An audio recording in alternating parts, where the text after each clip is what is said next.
Annals of the Doomed, Book 4, Long Live the King. Steps rang out across the stone floors of Westminster, the same stone floors now hidden by the thick fog that is the creeping death. Uric dances across the main cathedral, weaving his way theatrically between randomly placed chairs and lounging couches gathered from different rooms within the castle, and each of them filled with carefully arranged corpses in various poses. From members of the High Court to esteemed knights, the family of King Henry VII himself, and a smattering of random kitchen staff, all of them placed within a semicircle around the throne of England, the very seat of power. Behold my loyal subjects! Uric's voice slammed against the walls of the throne room, rolling to the far end, breaking and rolling back, interleaving itself into echoes all around him. Yes, my beloved children, yes! Your king has come at last.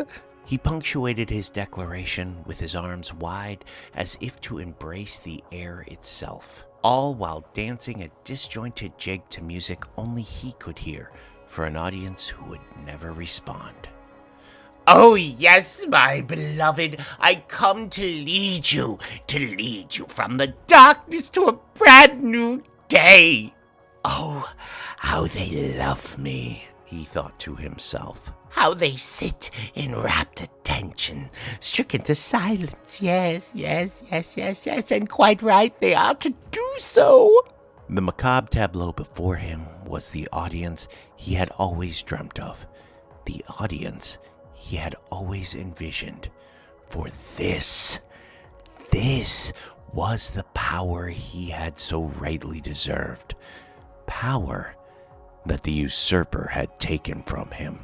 With a twirl and a flourish of his arms, he stopped and bowed low before a desiccated corpse in regal finery. Finery tattered from age and exposure to the elements, but still maintaining a hint of their grand appearance. My beloved wife, my Elizabeth. He said this sweetly and with all sincerity as he took the hand of the gnarled husk before him into his, kissing it gently, before leaning in and conspiratorially whispering in her ear, You were truly a sinful beast last night. He kissed her cheek and danced away from her, all while proclaiming loudly, I expect to see the same enthusiasm when I enter your chambers this evening, my beloved. His dancing stopped yet again as he stood before a carefully arranged row of bassinets. Oh, my darling children! Henry, how you have gotten so strong!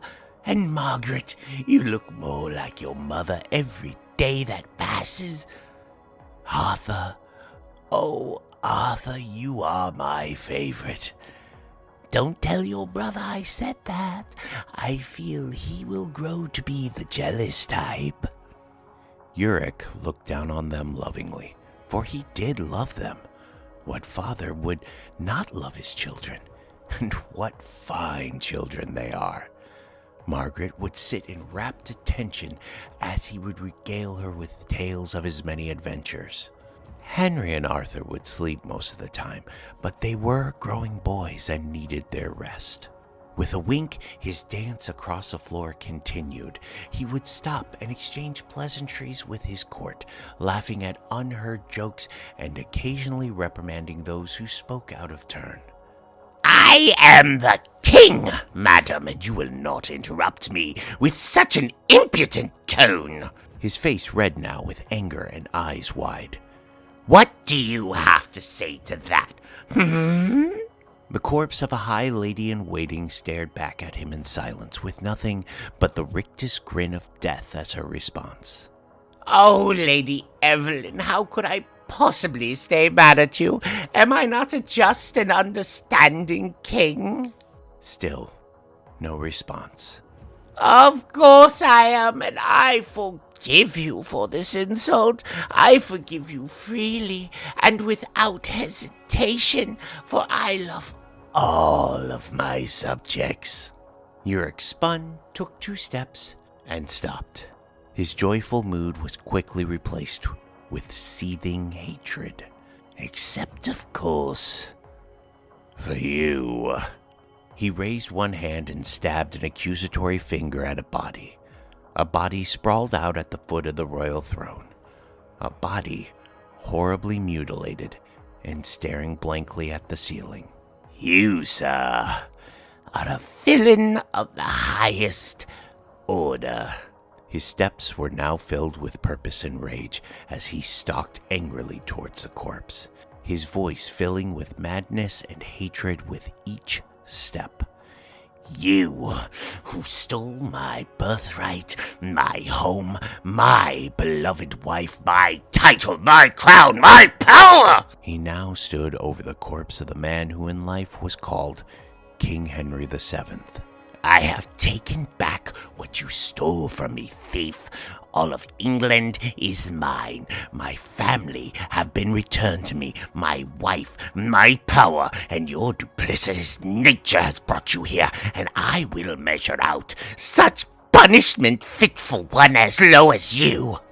With that, Yurick kicks the corpse with all his might, over and over and over.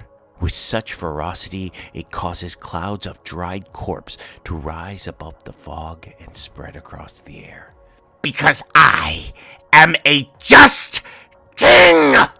With his final kick, the head of the former King of England separates from its body and bounces away, lost now in the fog. Yurick spins to his court and bows, his rage replaced by elation. The thief has been punished again, and justice has been met. With that, Yurick, the bastard son of a lowly chambermaid, one with no name, sat down upon the throne of England. Yurick the unloved, Yurick the daft, Yurick the mad. The impostor that sat upon the throne prior had stolen his life, his face, his birthright. He had made it right, though. He made all of it right. With that, the court before him cheered, and he could feel their love in his heart, and their applause filled his ears.